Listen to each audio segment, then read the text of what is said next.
तो देखिए बच्चों, सैंपल पेपर का हमारा नेक्स्ट क्वेश्चन ये है कि the magnetic field through a circular loop of wire of 12 centimetre radius and 8.5 ohm resistance changes with the time as shown in the figure.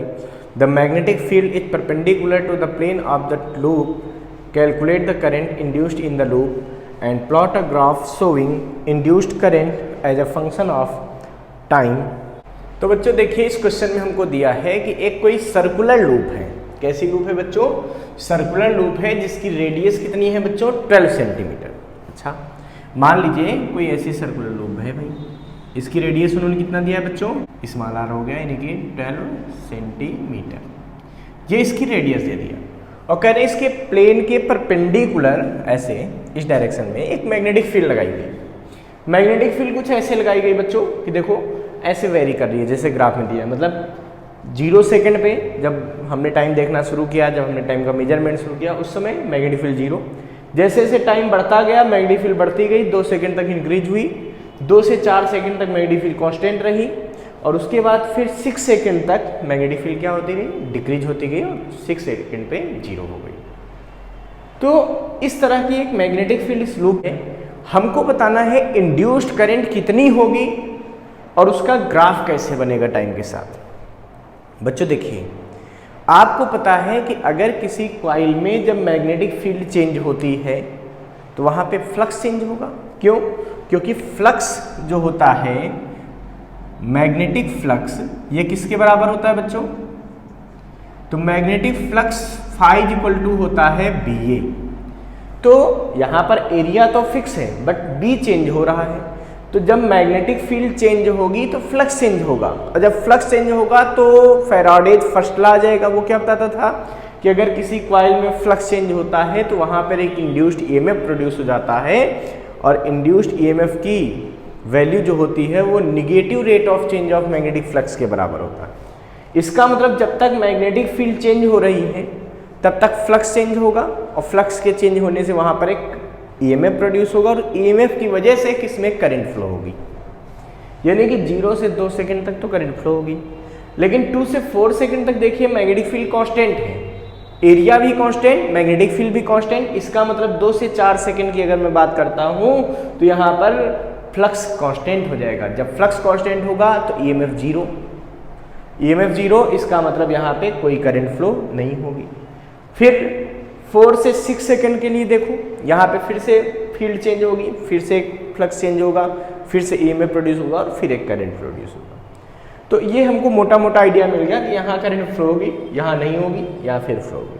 ठीक है, अब हम देखते हैं करंट कितनी फ्लो होगी। तो बच्चों देखिए, सबसे पहले आपको कॉइल के एरिया की जरूरत पड़ेगी। तो एरिया यहाँ पे फाइंड कर लेते हैं, लिख देंगे area of loop is equal to. तो एरिया को फाइंड करने के लिए क्या करेंगे बच्चों? एरिया बराबर क्या होता है? पाई आर स्क्वायर। तो एरिया यहां से निकल आएगा पाई 3.14 और आर स्क्वायर, आर कितना दिया? 12 सेंटीमीटर। इसको अगर आप मीटर पे कन्वर्ट करते हैं तो 0.12 मीटर हो जाएगा। वैल्यू पुट करेंगे 0.12 का स्क्वायर, यानी कि एज इक्वल टू आ गया 3.14 इंटू 0.0144।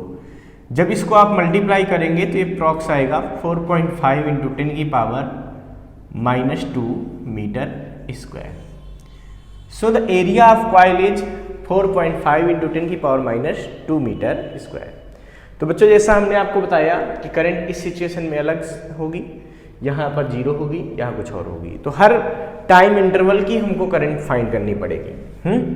तो पहले हम करंट का एक बेसिक फार्मूला पता कर लेते हैं। भाई करंट इक्वल टू क्या होता है? EMF अपान रेजिस्टेंस, और EMF की वैल्यू फैराडेज लॉ से क्या होती है? माइनस का d फाई अपान dt 1/r के बराबर हो जाएगा। अगर बच्चों यहां से हम बात करते हैं तो करंट की वैल्यू ये भी हो सकती है -1/r और d फाई अपान dt।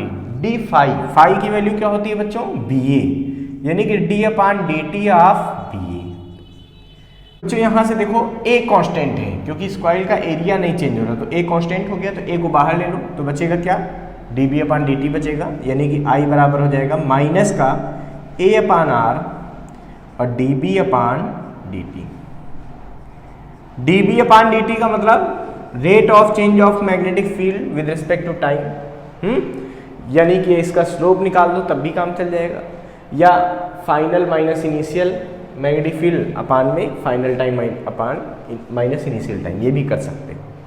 ठीक है, किसी भी तरीके से कर सकते हैं, मतलब इसको मोटे मोटे तौर पर ऐसे भी लिख सकते हैं ए अपान आर, ठीक है, B final minus B initial दिए गए टाइम इंटरवल के लिए डी टी के लिए, है ना, अपान में T final minus T initial. कुछ इस तरह से भी हम इसको लिख सकते हैं। अब यहां पर लिखेंगे फॉर 0 to 2 सेकेंड। भाई डीबी का मतलब क्या था, चेंज इन मैग्नेटिक फील्ड, वो हमने लिख लिया, फाइनल मिली से घटा दो चेंज निकल आएगा, और डी का मतलब टी एफ माइनस। ठीक है, तो इसको ऐसे भी कर सकते हो। अगर टाइम इंटरवल बहुत छोटा लेते हैं तो इसको हम डिफ्रेंशिएट करके भी कर सकते हैं, दोनों तरीके होते हैं बच्चों। तो 0 से 2 सेकेंड की बात करते हैं।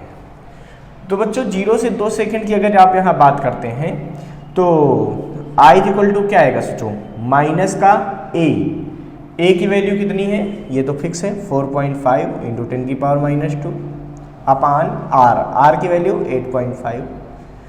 बी एफ, तो देखो 0 से 2 सेकेंड, 2 सेकेंड पे मैग्नेटिक फील्ड कितनी हो गई 1, और 0 पे कितनी थी 0, तो फाइनल हो गई 1 मैग्नेटिक फील्ड, इधर है ना मैग्नेटिक फील्ड टेस्ला में, फाइनल हो गई 1, और इनिशियल कितनी हो गई 0, तो हो जाएगा फाइनल यानी कि 1 माइनस इनिशियल 0 अपान टाइम इंटरवल, तो 0 से 2 सेकेंड बात करें तो 2 माइनस 0, ये इंटरवल निकल आया। इसको जब आप सॉल्व करोगे तो आई की वैल्यू आपको क्या मिलेगी, ये वैल्यू मिलेगी, यहाँ ये मल्टीप्लाई होगा यानी कि बचेगा माइनस का 4.5 इंटू 10 की पावर माइनस 2 अपान नीचे आएगा 17। जब इसको आप डिवाइड करेंगे सॉल्व करेंगे तो आता है 2.6 मिली एम्पियर, वो भी कैसा है माइनस में।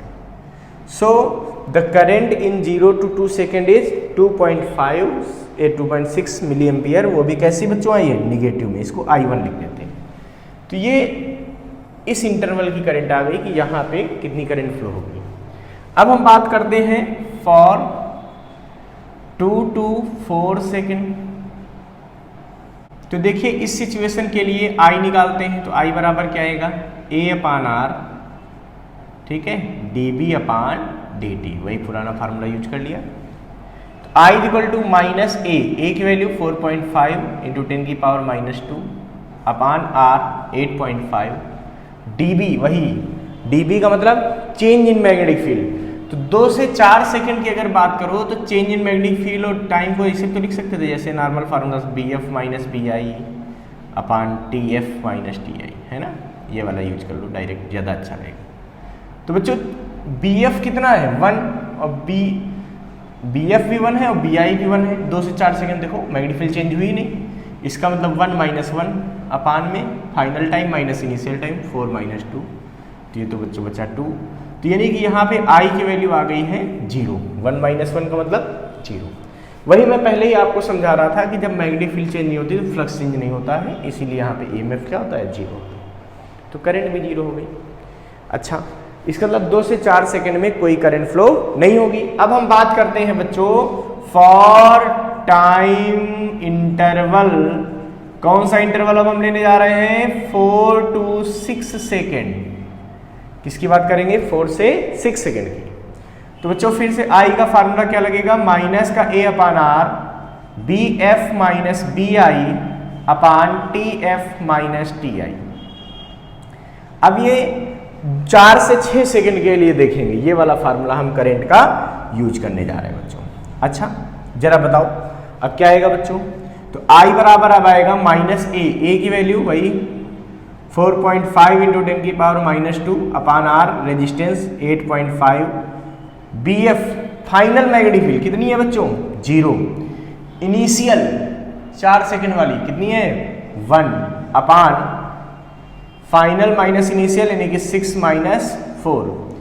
इसको जब आप सॉल्व करोगे तो I की वैल्यू क्या आ जाएगी, यहाँ से देखो यह आएगी माइनस 4.5 इंटू 10 की पावर माइनस 2 इंटू माइनस का 1 अपान 2। देखो 6 माइनस 4 हुआ तो 2 बचा, ऊपर से माइनस 1 बचा, तो ये आ गया अपान में 8.5। तो इसको जब सॉल्व करोगे तो ये आई की वैल्यू यहाँ पे फिर वैसे ही आ रही है, तो ये आएगी 2.6 मिली एम्पियर। लेकिन कैसी आएगी बच्चों, ये प्लस की आएगी। ये किसकी आएगी, प्लस की। ये तीसरी कंडीशन की करंट आ गई, इसको I3 से लिख दो। दूसरी कंडीशन करंट को I2 से लिख दो। इसका मतलब अगर अब हम लोग देखें कि करंट का टाइम के साथ कैसे वेरिएशन हम यहाँ पे प्लॉट कर सकते हैं, कैसे इसका ग्राफ खींच सकते हैं, तो वो बच्चों कुछ ऐसे मिलेगा। देखो, इसके लिए इधर हमको करंट माननी पड़ेगी एम्पियर में, मिली एम्पियर में, मिली एम्पियर है। और यहाँ पे बच्चों हम लोग टाइम को थोड़ा बीच में कर लेते हैं, ऐसा कुछ, ठीक है। इधर होगा टाइम होगा सेकंड में, और ये करंट मिली एम्पियर में है, ठीक है। तो पहले करंट कितनी होगी बच्चों, 2.6 मिली एम्पियर। तो यहाँ पर 2 सेकंड की बात हो रही है, ये 2 सेकंड हो गया, ये 4 सेकंड हो गया बच्चों, और ये 6 सेकंड हो गया। बना लेते हैं ऐसे ही मिली एम्पियर में हम करंट बना लेंगे। ये मान लो 1 है, ये 2 है, और ये 3 है। इधर आओ बच्चों, -1 है, इधर ये -2 है, ये -3 है। अब जरा देखिए, पहले करंट कितनी थी, -2.6 मिली एम्पियर, कहाँ तक, 2 सेकंड तक। तो 2.6 कुछ यहाँ आएगी बच्चों, ये माइनस का, ये पहले का ग्राफ हो गया, ठीक है, यहाँ तक हो गया। अच्छा, फिर बच्चों कितनी करंट हुई, फिर हुई 0। 0 का मतलब ये ग्राफ यहाँ से ये बनेगा ऐसे, 0 हुई। अच्छा, फिर बच्चों क्या हुई, फिर करंट हो गई है 2.6 मिली एम्पियर, लेकिन प्लस की। तो प्लस की 2.6 मतलब इसके सामने यहाँ, तो ये ऐसे बनेगी। ये 4 से 6 सेकंड की बात आ जाएगी। इसका मतलब करंट का ग्राफ पहले ऐसा माइनस में, फिर 0, फिर प्लस में, कुछ इस तरह से ये ग्राफ बन जाएगा। तो ये करंट का वेरिएशन हो गया विद रिस्पेक्ट टू टाइम, ठीक है। करंट मिली एम्पियर में है, टाइम सेकंड में है, और ये हमारा इस क्वेश्चन का सॉल्यूशन हो गया। इसको फटाफट नोट कर लीजिए बच्चों। हेलो स्टूडेंट्स, तो देखिए बच्चों, सैंपल पेपर का हमारा नेक्स्ट क्वेश्चन ये है कि radiation of frequency 10 to the power 15 हर्ज is incident on the 3 photosensitive surfaces A, B and C. Following observations are recorded. Surface A, no photo emission occur. Surface B, photo emission occurs, but the photoelectrons have zero kinetic energy. Surface C, photo emission occurs and photoelectrons have some kinetic energy. Using Einstein photoelectric equation, explain the 3 observations. तो बच्चों देखिए, यहाँ पे हमसे बात की गई है कि आइंस्टाइन फोटोइलेक्ट्रिक इफेक्ट का इक्वेशन का यूज करना है, और उसके आधार पर सरफेस ए, सरफेस बी और सरफेस सी के बारे में हमको डिस्कस करना है, ठीक है। जबकि इन सरफेसेस पर हमको पता है 10 की पावर 15 हर्ट्ज की लाइट डाली गई, और ए से कह रहे हैं कोई इलेक्ट्रॉन नहीं निकलता है, बी से इलेक्ट्रॉनों का इमिशन होता है बट वो जीरो काइनेटिक एनर्जी से इलेक्ट्रॉन निकलते हैं, और सी से इलेक्ट्रॉनों का इमिशन होता है बट उनके पास कुछ काइनेटिक एनर्जी इलेक्ट्रॉनों के पास होती है फोटोइलेक्ट्रिक इफेक्ट में, ठीक है।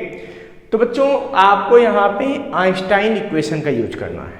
सबसे पहले हम लिखते हैं आइंस्टाइन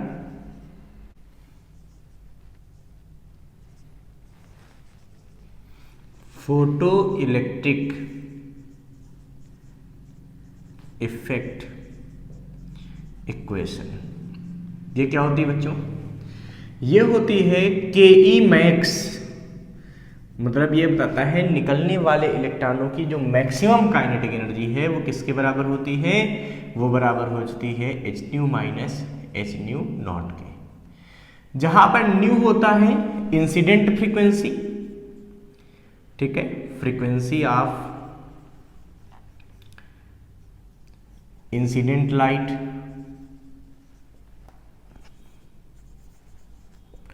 और न्यू जीरो होता है थ्रेशोल्ड फ्रीक्वेंसी। क्या होता है बच्चों, थ्रेशोल्ड फ्रीक्वेंसी।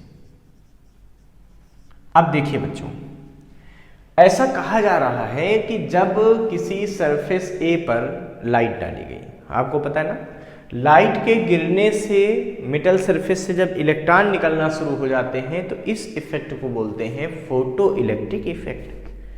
और लाइट के पड़ने से मेटल से जो इलेक्ट्रॉन निकलते हैं उनको बोलते हैं फोटो इलेक्ट्रॉन्स। ठीक है, यहां पे कहा जा रहा है कि इस मेटल पर लाइट गिरी, किस फ्रीक्वेंसी की गिरी है, ये 10 की पावर 15 हर्ट्ज फ्रीक्वेंसी की लाइट गिरी। कितनी फ्रीक्वेंसी गिरी? 10 की पावर 15 हर्ट्ज। बट कह रहे no photo electrons are emitted, कोई इस पे फोटो इलेक्ट्रिक इफेक्ट नहीं हुआ। इसका क्या मतलब हुआ बच्चा? इसका मतलब ये हुआ कि यहां इस फ्रीक्वेंसी के पड़ने से इलेक्ट्रॉन बाहर नहीं निकल पा रहे। आपको पता है इलेक्ट्रॉनों को बाहर निकलने के लिए एक मिनिमम फ्रीक्वेंसी चाहिए, जो कि क्या होती है? Threshold frequency. अगर उससे कम फ्रीक्वेंसी की लाइट डाली जाएगी, थ्रेशोल्ड फ्रीक्वेंसी से कम फ्रीक्वेंसी की लाइट डाली जाएगी तो फोटो इलेक्ट्रॉनों का इमिशन नहीं होता है। यहां पर न्यू जो है 10 की पावर 15 हर्ट्ज की फ्रीक्वेंसी डाली गई, बट इलेक्ट्रॉन का इमिशन नहीं हुआ। इसका मतलब सरफेस ए की जो थ्रेशोल्ड फ्रीक्वेंसी है,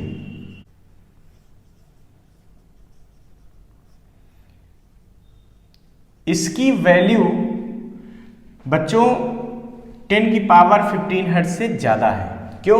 क्योंकि 10 की पावर 15 हर्ट्ज हमने फ्रीक्वेंसी की लाइट डाली है, लेकिन फोटो इलेक्ट्रिक इफेक्ट कब नहीं होता? इस इक्वेशन से देखिए, जब काइनेटिक एनर्जी निगेटिव आ जाए, क्योंकि काइनेटिक एनर्जी निगेटिव पॉसिबल होती नहीं है।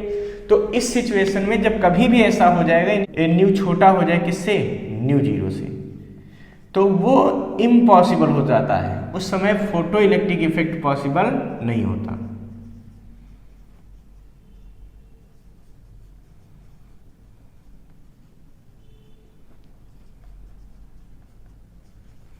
इसका मतलब क्या हुआ कि सरफेस ए की जो थ्रेशोल्ड फ्रीक्वेंसी है वो ज्यादा हो गई और डाली गई लाइट की फ्रीक्वेंसी कम हो गई, इसीलिए यहां से फोटो इलेक्ट्रॉन का इमिशन नहीं हुआ। तो हम कह सकते हैं कि सरफेस ए की जो थ्रेशोल्ड फ्रीक्वेंसी है वो 10 की पावर 15 हर्ट्ज से क्या है बच्चों? ज्यादा है। क्यों? क्योंकि अगर 10 की पावर 15 हर्ट्ज के पास होती तो ये फोटो इलेक्ट्रिक इमिशन होने लगता। समझ गए? इससे भी पता चला कि डाली गई लाइट की फ्रीक्वेंसी थ्रेशोल्ड फ्रीक्वेंसी से कम है। अब बी सरफेस में बात करते हैं। बी सरफेस में वो लोग कह रहे हैं कि जब यहां पर 10 की पावर 15 हर्ट्ज फ्रीक्वेंसी डाली गई, कितनी लाइट डाली गई? वही फ्रीक्वेंसी डाली गई किसी और मेटल पे। ठीक है, तो कह रहे हैं इलेक्ट्रॉन निकले बाहर, लेकिन उनकी काइनेटिक एनर्जी कितनी हो गई बच्चों? जीरो हो गई। उन इलेक्ट्रॉनों की काइनेटिक एनर्जी कितनी हो गई? जीरो हो गई। अब देखिए बच्चों, सरफेस बी की बात कीजिए, यहां पे काइनेटिक एनर्जी कितनी हो गई है? जीरो। अब काइनेटिक एनर्जी अगर जीरो कर दोगे फोटो इलेक्ट्रिक इक्वेशन से, देखो यहां पे, तो बच्चों क्या होना चाहिए? इसका मतलब ये होना चाहिए H nu minus H nu zero बराबर जीरो, या एच न्यू बराबर एच न्यू नॉट, या फिर न्यू बराबर न्यू नॉट। और न्यू नॉट की वैल्यू यानी कि थ्रेशोल्ड फ्रीक्वेंसी, तो बच्चों यहां पर थ्रेशोल्ड फ्रीक्वेंसी की वैल्यू 10 की पावर 15 हर्ट्ज हो जाएगी। इससे ही पता चला कि सरफेस बी की जो थ्रेशोल्ड फ्रीक्वेंसी है वो कितनी है? 10 की पावर 15 हर्ट्ज है, और सेम फ्रीक्वेंसी की लाइट पड़ रही है, थ्रेशोल्ड फ्रीक्वेंसी वाली लाइट पड़ रही है उसकी फ्रीक्वेंसी की। इसीलिए क्या हो रहा है? निकलने वाले इलेक्ट्रॉनों की काइनेटिक एनर्जी जीरो हो रही। समझ गए?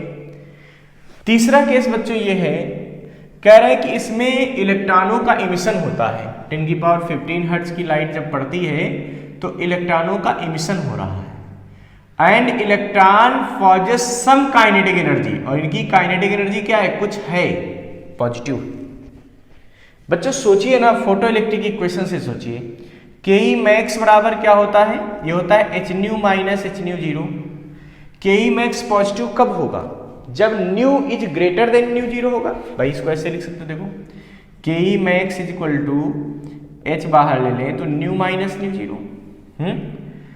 तो के ई मैक्स कैसा है बच्चों? यहां पे कह रहे हैं इलेक्ट्रॉन है सम काइनेटिक एनर्जी, और kinetic energy is always positive. तो इसका मतलब हुआ कि H nu minus mu zero की वैल्यू क्या है? पॉजिटिव है।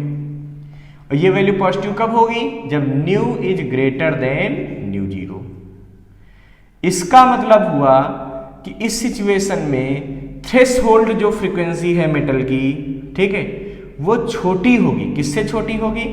10 की पावर 15 हर्ट्ज से। किससे छोटी होगी? 10 की पावर 15 हर्ट्ज से। क्यों? क्योंकि 10 की पावर 15 हर्ट्ज फ्रीक्वेंसी की लाइट यहाँ भी पड़ रही थी, बट यहाँ पे क्या कह रहे थे कि कुछ हमको पॉजिटिव एनर्जी मिल रही। इसका मतलब इस सी मेटल के लिए जो थ्रेशोल्ड फ्रीक्वेंसी है वो 10 की पावर 15 हर्ट्ज से छोटी। इसका मतलब सरफेस ए बी सी तीनों मेटल के लिए हमने कंक्लूजन निकाल दिया कि ए सरफेस के लिए जो थ्रेशोल्ड फ्रीक्वेंसी है वो 10 पावर 15 हर्ट्ज से ज़्यादा है, इसीलिए यहाँ पे लाइट के पड़ने से फोटो इलेक्ट्रॉनों का एमिशन नहीं हो रहा। क्यों? क्योंकि थ्रेशोल्ड फ्रीक्वेंसी से अगर छोटी लाइट से आप डालेंगे, उसकी कम फ्रीक्वेंसी से लाइट डालेंगे, तो क्या होगा कि वो सरफेस से इलेक्ट्रॉनों को बाहर नहीं निकाल पाएगी, फोटो इलेक्ट्रिक इफेक्ट को स्टार्ट नहीं कर पाएगी। सरफेस बी में जो थ्रेशोल्ड फ्रीक्वेंसी है वो 10 की पावर 15 हर्ट्ज के बराबर है। क्यों? क्योंकि 10 की पावर 15 हर्ट्ज की लाइट पड़ने से जीरो काइनेटिक एनर्जी के इलेक्ट्रॉन निकल गए। और तीसरा हमको ये समझ में आया कि चूंकि यहाँ पे 10 की पावर 15 हर्ट्ज की लाइट पड़ने से इलेक्ट्रॉनों के पास कुछ काइनेटिक एनर्जी बच जाती है, ऐसे इलेक्ट्रॉन निकलते हैं जिनके पास कुछ काइनेटिक एनर्जी भी होती है।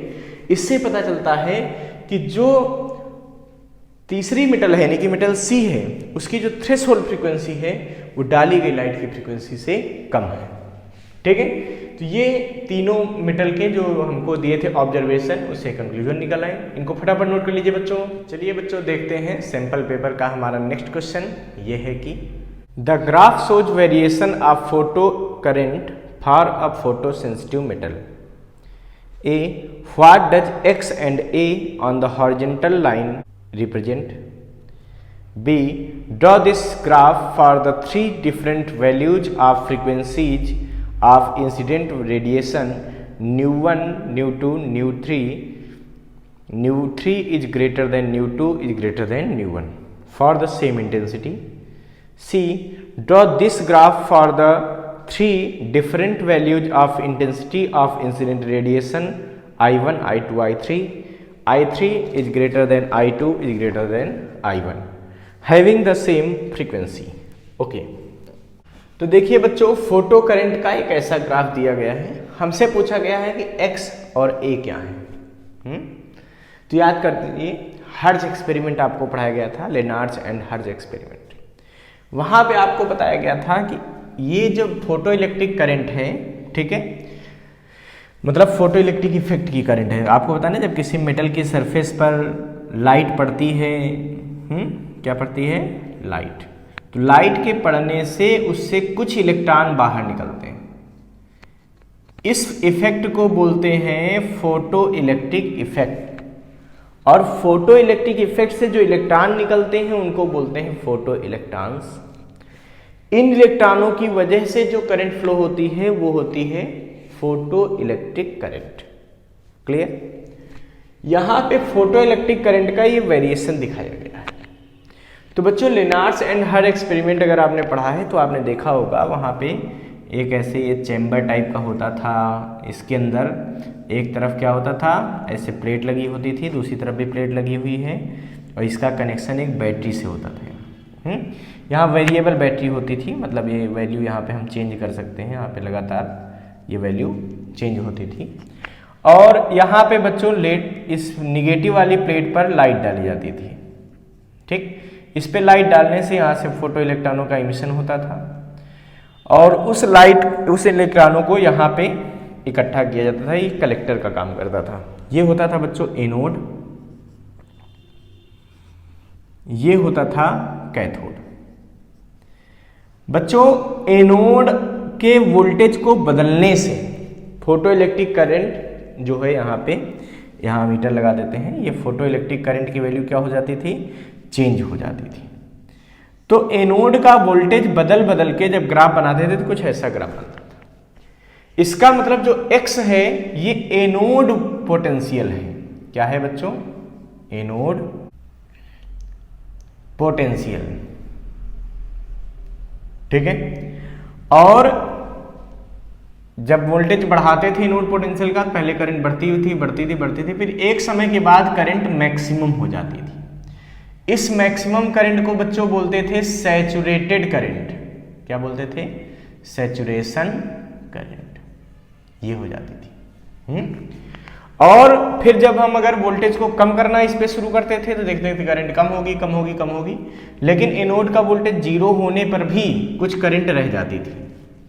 फिर अगर हम एनोड के वोल्टेज को निगेटिव करने लगते थे, रिटार्डिंग वोल्टेज कर देते थे, तो रिटार्डिंग पोटेंशियल करने से धीरे धीरे इलेक्ट्रॉन कम पहुंचते थे प्लेट पे और करंट की वैल्यू कम होती जाती थी। एक वोल्टेज ऐसा आता था कि करंट उस पर कम होते होते 0 हो जाती थी। इस निगेटिव वोल्टेज को, इस निगेटिव पोटेंशियल को हम लोग बोलते थे बच्चों कट ऑफ पोटेंशियल, या इसी को हम लोग स्टॉपिंग पोटेंशियल भी कहते थे।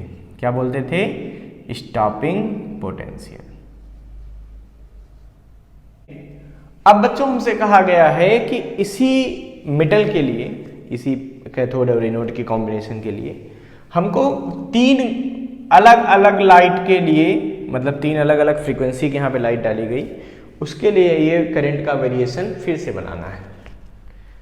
ठीक है, और 3 जो लाइट डाली गई हैं उनकी जो फ्रीक्वेंसी है वो दिया है ν3 is greater than ν2 is greater than ν1। बच्चों आपको अगर याद हो कि एक कंक्लूजन हम लोगों ने निकाला था कि जब इस तरह का ग्राफ खींचते हैं तो जब कहीं फोटो इलेक्ट्रिक इफेक्ट जहां हो रहा है वहां पे अगर हम लाइट की फ्रीक्वेंसी चेंज कर देते हैं तो लाइट की फ्रीक्वेंसी को चेंज करने से निकलने वाले इलेक्ट्रॉनों की काइनेटिक एनर्जी चेंज होती है। अगर फ्रीक्वेंसी बढ़ाते हैं तो निकलने वाले इलेक्ट्रॉनों की काइनेटिक एनर्जी बढ़ जाती है, फ्रीक्वेंसी घटाते हैं तो निकलने वाले इलेक्ट्रॉनों की काइनेटिक एनर्जी घट जाती है। लेकिन नंबर ऑफ इलेक्ट्रॉन से कोई फर्क नहीं पड़ता, मतलब एक तरीके से फोटो इलेक्ट्रिक करंट पे कोई फर्क नहीं पड़ता, मतलब जो सैचुरेटेड करंट है मैक्सिमम वाली वो फ्रीक्वेंसी पर डिपेंड नहीं करती। सैचुरेटेड करंट केवल तब बढ़ती है जब इंटेंसिटी लाइट की बढ़ती है, फ्रीक्वेंसी से कोई मतलब नहीं होता, ध्यान रखना। तो इन्होंने कहा ये सारी फ्रीक्वेंसी की लाइट डाली जा रही हैं बट फॉर सेम इंटेंसिटी, इन सबकी इंटेंसिटी क्या है बच्चों? सेम है। इंटेंसिटी सेम होने का मतलब सैचुरेटेड करंट सबकी क्या होगी? सेम होगी। और फ्रीक्वेंसी कम ज्यादा होने से काइनेटिक एनर्जी कम ज्यादा होगी। अच्छा, जिस इलेक्ट्रॉन की काइनेटिक एनर्जी ज्यादा होगी उसको रोकने के लिए रिटार्डिंग पोटेंशियल ज्यादा लगाना पड़ेगा। भाई ज्यादा तेजी से उसको रोकने के लिए क्या करना पड़ेगा? ज्यादा नेगेटिव पोटेंशियल देना पड़ेगा। इसीलिए ध्यान रखना कि ये अगर हम ग्राफ बनाएंगे बच्चों तो ये ग्राफ कुछ इस तरह से बन जाएंगे, कुछ ऐसे।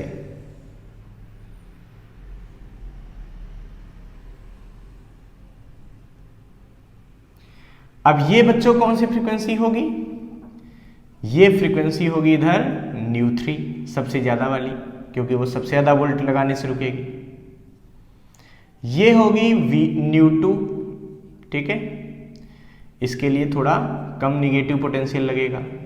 ये होगी ν1, इसके लिए सबसे कम पोटेंशियल लगाना पड़ेगा। क्यों?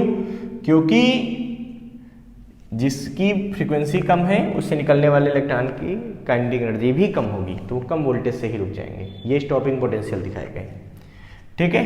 लेकिन सबकी इंटेंसिटी सेम होने की वजह से जो सैचुरेटेड करंट है, जो सैचुरेशन करंट है, उसमें कोई चेंज नहीं आया, वो सबके लिए क्या हो गई? सेम हो गई। इधर हो गई बच्चों ये फोटो इलेक्ट्रिक करंट,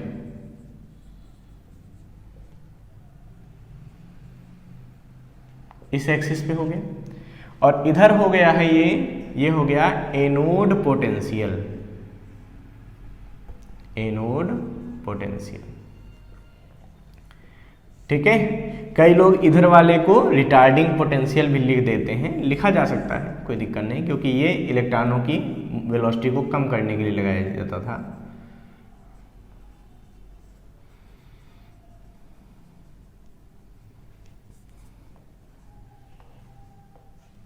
ठीक है, तो इस तरीके से एनोड पोटेंशियल के लिए ये हमारा ग्राफ बन गया, फोटो इलेक्ट्रिक करंट का वेरिएशन हो गया अलग अलग फ्रीक्वेंसी के। सेकेंड केस में बच्चों कह रहे हैं कि अगर हम यहाँ पे अलग अलग इंटेंसिटी की लाइट डाल दें, तो बच्चों हमको पता है लाइट, गिरने वाली लाइट की इंटेंसिटी बदलने से फोटो इलेक्ट्रॉन की काइनेटिक एनर्जी में कोई चेंज नहीं आता। काइनेटिक एनर्जी में चेंज नहीं आता मतलब उसका जो कट ऑफ पोटेंशियल है वो सबका सेम हो जाएगा। क्यों? क्योंकि सेम काइनेटिक एनर्जी सब निकालेंगे इलेक्ट्रॉन, तो उनको रोकने के लिए सेम एनर्जी लगानी पड़ेगी। लेकिन इंटेंसिटी को बढ़ाने से फोटो इलेक्ट्रिक करंट बढ़ जाती है, ठीक है। तो इसका मतलब जिस लाइट की इंटेंसिटी ज्यादा होगी उसके लिए सैचुरेशन करंट ज्यादा होगी। और इन्होंने कहा है कि 3 इंटेंसिटी यूज करते हैं, I3, I2 और I1, लेकिन उन्होंने कहा I3 सबसे बड़ी है, I2 से छोटी, I1 सबसे छोटी। तो बच्चों ये कर्व कैसा बन जाएगा? फिर वही बात है, इधर हम लगा रहे हैं कौन सा? एनोड पोटेंशियल, इधर बना रहे हैं फोटो इलेक्ट्रिक करंट। इधर क्या लिखने जा रहे हैं? फोटो इलेक्ट्रिक करंट, ठीक है। अब देखिए बच्चों, इसका जो कर्व बनेगा वो कुछ ऐसा बनेगा, ये I1 के लिए बन गया। और दूसरी इंटेंसिटी का कर्व क्या होगा बच्चों? कुछ ऐसा जाएगा। क्यों? क्योंकि इंटेंसिटी के बढ़ने से करंट बढ़ जाएगी। और तीसरी इंटेंसिटी का कर्व कुछ ऐसा जाएगा, ठीक है। लेकिन इन सब का जो स्टॉपिंग पोटेंशियल है वो क्या रहेगा बच्चों? वो सेम रहेगा, कुछ इस तरह से, ठीक है। तो इन सब का जो स्टॉपिंग पोटेंशियल है वो क्या रहेगा? सेम रहेगा। मेन क्या बढ़ेगी बच्चों? इंटेंसिटी के बढ़ाने से करंट की वैल्यू बढ़ेगी, ठीक है। इसका मतलब इंटेंसिटी जिसकी ज़्यादा उसके लिए सैचुरेटेड करंट ज़्यादा हो जाएगी। तो ये कुछ इस तरह से कर्व इसका बन जाएगा, एनोड पोटेंशियल के साथ ये इंटेंसिटी का कर्व है। ध्यान रखना कि सबका एनोड पोटेंशियल क्या रहेगा बच्चों? सेम रहेगा। और देखो ये कर्व कहीं स्ट्रेट लाइन नहीं होते, कई लोग इसको स्ट्रेट लाइन बनाते हैं, गलत हो जाता है। इसको ऐसे ही बनाना कर्व में, ठीक है। तो इस तरीके से हमको पता चला कि जब इंटेंसिटी को हम बढ़ाते जाएंगे तो सैचुरेटेड करंट बढ़ जाएगी, लेकिन सबका कट ऑफ वोल्टेज क्या रहेगा? सेम रहेगा। इसको फटाफट बना लीजिए बच्चों।